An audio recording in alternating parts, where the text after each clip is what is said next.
느헤미야 9장 35절에서 38절까지 말씀,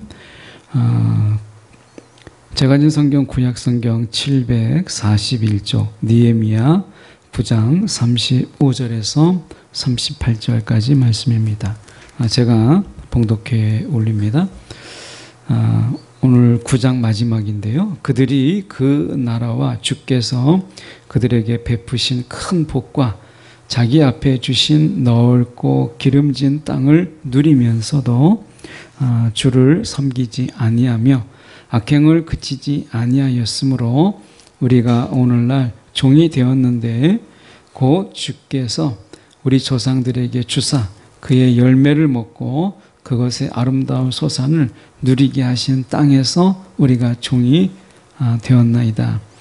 우리의 죄로 말미암아 주께서 우리 위에 세우신 이방 왕들이 이 땅에 많은 소산을 얻고 그들이 우리의 몸과 가축을 임의로 관할하오니 우리의 곤란이 심하오며 우리가 이 모든 일로 말미암아 이제 견고한 언약을 세워 기록하고 우리의 방백들과 레위 사람들과 제사장들이 다 임봉하나이다 하였느니라. 아멘.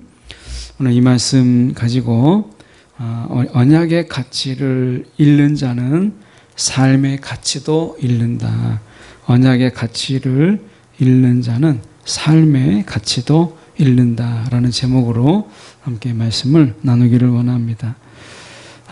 느헤미야를 저희가 통해서 다니엘 9장, 느헤미야 9장을 통해서 저희가 지금까지 보려고 했던 것은 정말 다니엘도 그렇고 느헤미야도 그렇고 어떻게 보면 우리가 영적 가장 어려운 때, 어떻게 보면 또 우리가 가장 어떤 변환의 시기에 그럴 때 영적으로 깨어 있는다는 것, 또 영적으로 우리가 하나님 안에서 우리가 깨어 있는다라고 하는 것, 이런 부분에 대해서 저희가 살펴봤고 어떻게 보면 지금 느헤미야를 저희가 보고 있는 가운데 오늘 마지막 9장에서는 마지막으로 저희가 보고요. 다음 시간부터는 저희가 신명기 9장을 저희가 보려고 하는데 어떻게 보면 느헤미야 이 9장에서 말씀하고 있는 이 배경을 잠깐 설명해 보면 우리가 이미 알고 있는 말씀이지만 이제 포로기에 돌아왔어요. 그러니까 느헤미야는 이제 그 포로기 때 돌아온 그 기록을 한 것이잖아요. 이제 포로기 때 돌아왔으면 그들 속에서 그 기대가 있죠. 그래서 70년 동안 포로 생활을 하다가 돌아왔던 그들 속에서 이제 그들이 어떻게 보면 기대하는 것이 무엇이냐면 이사야 2장 2절의 말씀대로 그들에게 기대가 있죠. 말일에 여호와의 전이 모든 산 꼭대기에 굳게 설 것이요 모든 작은 산 위에 뛰어나리니 만방이 그리로 모여들 것이라. 그러니까 예루살렘이 재건되면 그들 속에서 무엇을 기대했냐면 이제 시온 그 예루살렘에 여기에 말씀처럼 만방이 이 모든 열방이 그리로 모일 것이다. 이렇게 기대를 했어요. 그래서 예루살렘 성전을 재건할 때 그들은 힘을 내어서 그 일을 감당할 수 있었고 그들은 예루살렘 성벽을 재건할 때에도 이런 기대와 소망이 있었어요. 그런데 예루살렘 도시를 재건했음에도 불구하고 그들 속에 아무런 일도 일어나지 않았어요. 그러니까 어렵게 그들 속에서 이사야의 말씀, 그러니까 만방이 그리로 모여들 것이라 라고 하는 이런 일들은 일어나지 않았어요. 또 이사야 35장 1절의 말씀에도 보면 광야와 메마른 땅이 기뻐하며 사막이 백합화같이 피어 즐거워하며 이 사막에도 백합화가 피고 그 속에서 즐거워하는 것처럼 광야도 메마른 땅도 이제 기뻐하고 그리고 사막도 즐거워하는 이런 어떻게 보면 완전한 회복 이런 것들이 있을 것이라고 생각했어요. 그래서 예루살렘 이 성벽을 재건하고 예루살렘 도시가 재건되었을 때 그들은 이런 기대가 있었어요. 폐허 속에서 그 전쟁의 폐허 속에서 70년 동안 포로 생활하다가 돌아왔던 내팽개쳤던 누구도 예루살렘 도시를 70년 동안 재건하지 못했던, 어떻게 보면 그들이 이미 이제 예레미야가 예고했던 것처럼 정말 이제 완전히 느부갓네살에 의해서 예루살렘 도시가 이제 다 무너졌을 때 누구도 그것을 재건하지 못했는데 이제 재건했잖아요. 그러면 전쟁의 폐허 속에서 그들이 재건했을 때 광야 같고 어떻게 보면 메마른 땅 같았던, 그리고 어떻든 사막 같았던 그들 속에서 이제 땅이 기뻐하고 백합화같이 피어서 그들이 즐거워할 날이 있을 것이라고 생각했던 것이죠. 그런데 예루살렘 성전이, 여호와의 성전이 재건되고 예루살렘 성벽이 재건되고 도시가 재건되었음에도 불구하고, 쉽게 말하면 이제 포로 이후에 돌아왔음에도 불구하고 그들 속에서는 아무런 일이, 이사야의 우리가 말씀하셨던 그런 일들이 일어나지 않았어요. 회복이 일어나지 않았다라고 하는 거예요. 우리가 기도하는 중에 우리가 기도할 때 때로는 인내하기도 하고, 우리가 이 기도 가운데 하나님 응답하시기만 한다면, 그렇게 해서 우리가 기도할 때 그 기도의 힘으로 때로는 버티기도 하고 이겨내기도 하고 환난을 우리가 어떻게 보면 참고 하는 거잖아요. 그런데 그 시간들이 지났을 때, 우리 가운데 아무런 일이 일어나지 않았을 때 여러분 어떻게 하겠어요? 그때가 정말 영적으로 위기가 아니겠어요? 어쩌면 70년만 지나면 이제 돌아간다. 돌아가기만 하면 이제 전쟁의 폐허 속에서 우리는 정말 꽃을 피우고, 그리고 정말 즐거움 속에서 우리는 다시 회복될 것이다 라는 기대가 있을 때는, 그러니까 바벨론의 70년의 시간들은 그런 기대 때문에 그들은 신앙을 지켰고, 어쩌면 그들은 다시 모든 것을 버려두고 예루살렘에 돌아올 수 있는 믿음이 그들 속에 있었어요. 포로 생활을 하지만 그들에게는 소망이 있었어요. 그런데 정말 영적인 위기가 언제냐? 돌아와서 성전을 재건하고 그리고 성벽을 재건했음에도 불구하고 아무 일이 일어나지 않을 때, 또 기다려야 될 때, 그때가 영적으로 제일 어려운 때예요. 우리랑 저희 비슷하잖아요. 주님이 우리가 2000년도에 온다, Y2K 문제가 있었을 때 어떻게 했어요? 이제 1999년을 넘어서 2000년이 될 때 컴퓨터가 일시적으로 그걸 인식하지 못하고 했을 Y2K 문제가 일어났을 때, 이제 비로소 2000년이 되고, 그러면 이제 7000년째 되니까 이제 예수님이 오신다. 6000년이 지나가고 7000년째 되는 이때에 주님이 오신다. 얼마나 시한부 종말론들이 난리를 쳤어요. 그런데 벌써 2000년이 되고도 23년이 되었어요. 우리는 끊임없이 이제 정말 말세지 말이고 종말이고 주님이 곧 오신다라고 이야기하지만 23년 동안 오시지 않았어요. 그러면 어느 때가 위기겠어요? 2000년도 때. 그때 주님이 정말 오신다. 컴퓨터가 막 안 열리고 컴퓨터가 문제가 생기고 막 그러면서 그렇게 했을 때 어떻게 했어요? 주님이 곧 오신다. 이렇게 바짝 긴장을 했어요. 시한부 종말론을 믿는 사람이든 믿지 않는 사람이든 사회가 그것 때문에 소용돌이 쳤어요. 영적으로 사람들 속에서 정말 깨워야 된다라고 하는 그런 상황이 많았어요. 그런데 지금 어떠세요? 지금이 영적으로 정말 평안한 시기, 영적으로 우리가 정말 안위할 수 있는 그런 시기일까? 아닙니다. 지금이 훨씬 더 영적으로 어려운 시기에 있다라는 거예요. 느헤미야는 바로 그것을 말씀하고 있는 거예요. 그래서 한번 말씀해 보면 이렇게 말씀합니다. 35절에 그들이 그 나라와 주께서 그들에게 베푸신 큰 복과 자기 앞에서 주신 넓고 기름진 땅을 누리면서도, 이렇게 돼 있어요. 그러니까 은혜는 다 받아서 누려요. 지금 보면 베푸신 큰 복과 그리고 어떻게 보면 기름진 땅을 누리는, 그런데도 불구하고 은혜는 다 받으면서 주님을 섬기지 않으면서 오히려 주님께서 주신 것을 힘을 얻어서 악행을 그치지 아니했다면, 이거는 우리가 정말 하나님 앞에 배은망덕한 일이고 우리가 하나님을 우롱하는 일이죠. 그러니까 은혜는 다 받아요. 하나님이 주신 복은 다 받아서 누려요.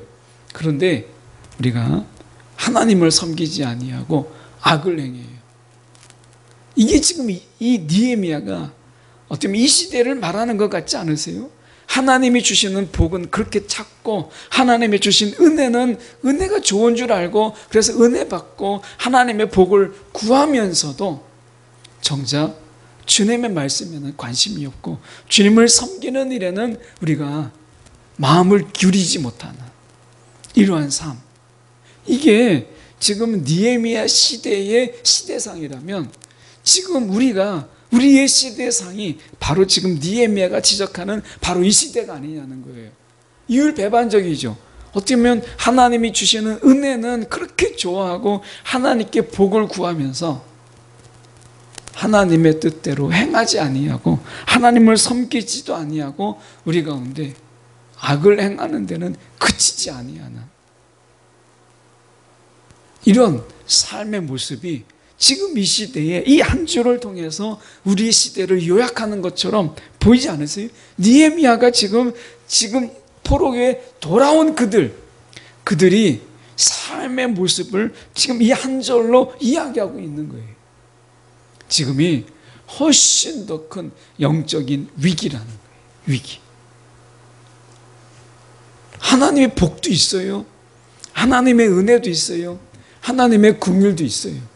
그런데 섬기지 않아요. 그런데 하나님께서 아직 심판하지 아니하시고 하나님께서 아직 오래 참음으로 우리 가운데 지켜보고 계세요. 이때가 우리가 정말 영적인 위기라는 거예요. 언제까지 참으시겠느냐? 언제까지 하나님께서 보시고 계시겠느냐? 이스라엘이 우리가 이 남유다의 무너짐이 바로 그런 것이었잖아요.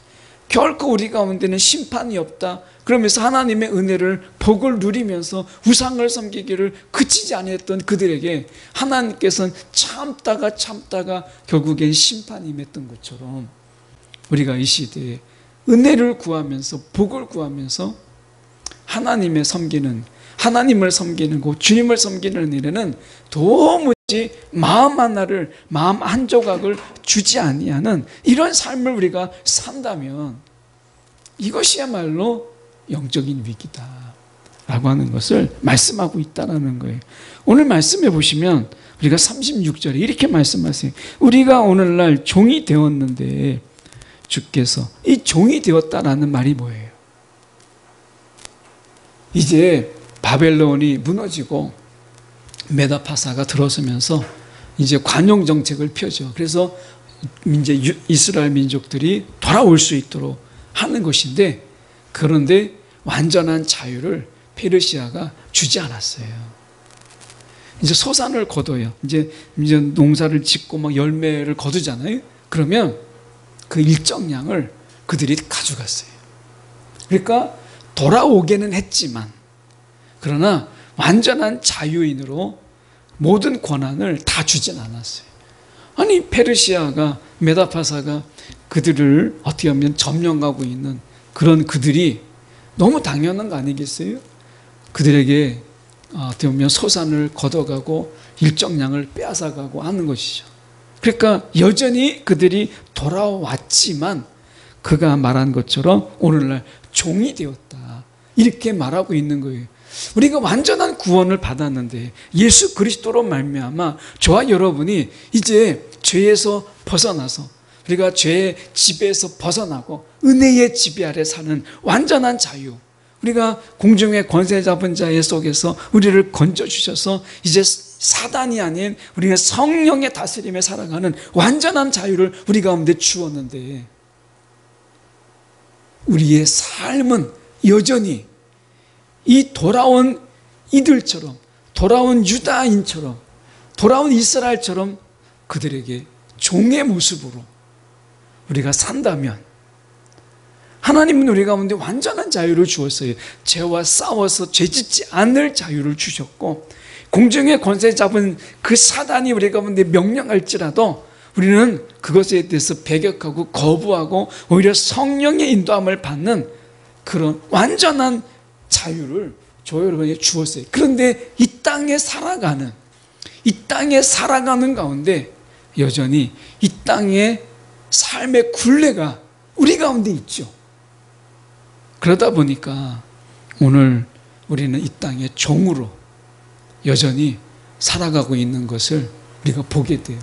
이 땅의 많은 수고와 그리고 이 땅에서 우리 가운데 요구하고 있는 삶의 굴레들이 우리 가운데 있죠. 그럼에도 불구하고 우리는 완전한 자유라는 것을 자꾸 잊게 만들어요. 세상이. 지금도 계속해서 우리가 완전한 이러한 자유가 있다는 것을 잊게 만들죠. 여전히 사단의 지배 아래 그리고 죄의 지배 아래 살아가도록. 그래서 세상은 어떻게 해요? 이 정도 죄 짓는 건 괜찮아 라는 것으로 우리를 끊임없이 유혹하는 거예요. 그래서 우리 하늘을 문을 여셔서 우리 가운데 주신 것을 자꾸 빼앗죠. 여러분 속지 마십시오. 오늘 우리가 이 시대가 영적인 위기라고 하는 것은 여전히 우리가 사단의 속임에 우리가 속고 있다는 거예요. 우리가 완전히 돌아오게 하신 그 가운데서 우리는 완전한 자유인데 그 속에서 죄의 지배 아래 있는 것처럼 우리가 그렇게 살아가는 것, 여러분 그것은 우리가 속고 있다는 거예요. 그래서 말씀 속에서 37절은 이렇게 말씀하는 거예요. 우리의 죄로 말미암아 주께서 우리 위에 세우신 이방 왕들이 이 땅에 많은 소산을 얻고 그들이 우리의 몸과 가축을 임의로 관할하오니 우리의 곤란이 심하오며, 이렇게 우리의 곤란이 참으로 심합니다. 이렇게 이야기해요. 우리가 기억하십시오. 여기에서 보면 우리의 죄로 말미암아, 바로 이 죄로 말미암아, 죄가 연결고리예요. 우리 가운데 하나님께서 완전한 자유를 우리 가운데 주셨고 성령의 다스림 속에 살아가도록 이 엄청난 권세와 승리를 우리 가운데 주셨는데 여전히 이 땅에서 우리가 죄로 말미암아, 이 죄로 말미암아 여전히 이 공중의 권세 잡은 자가, 사단이, 더러운 귀신이, 이 세상이 우리에게 여전히 주인 노릇하려고 하는 이런 영적인 위기 가운데 우리 가운데 있다라는 거예요. 이런 상황 속에서. 그러니 하나님이 70년 동안 바벨론 포로로 그 땅을 정결케 하고 그 땅을 깨끗게 하신 의미가 아무런 의미가 없게 되잖아요. 그 포로로 70년의 삶이 무의로 끝나는 이 엄청난 영적인 위기, 이게 지금 우리 시대의 영적인 위기라고 느헤미야는 말씀하고 있는 거예요. 여러분, 오늘도 사단은 우리가 에덴 동산에서 아담과 하와를 지배했을 때와 똑같은 방법으로, 그들은 달라지지 않았어요. 여전히 우리의 죄로, 오늘도 죄로 여기는 거죠. 우리가 이 땅의 죄, 그걸 가볍게 여기고 죄 짓는 것을 우리가 그렇게 심각하게 무서운 것으로, 무거운 것으로 우리가 여기지 아니하도록 오늘 그 하나님의 베풀어 주신 은혜와 용서와 그 죄사함 속에서 우리는 죄와 싸워 이기는 자가 돼야 되는데, 이 시대 속에서 우리는 죄로 말미암아, 그 죄로 말미암아 세상에 끌려다니고 사단에게 끌려다니고 그렇게 살아가는 거예요. 그러니 영적인 위기죠. 다시 옛날의 모습으로 돌아가느냐, 아니면 지금 우리 가운데 온전한 자유를 가지고 그 죄와 싸워 이겨서 이길 것이냐 라고 하는 이 영적인 그 어떻게 보면 가장 중대한 그 위기 가운데서 우리가 있는 거예요.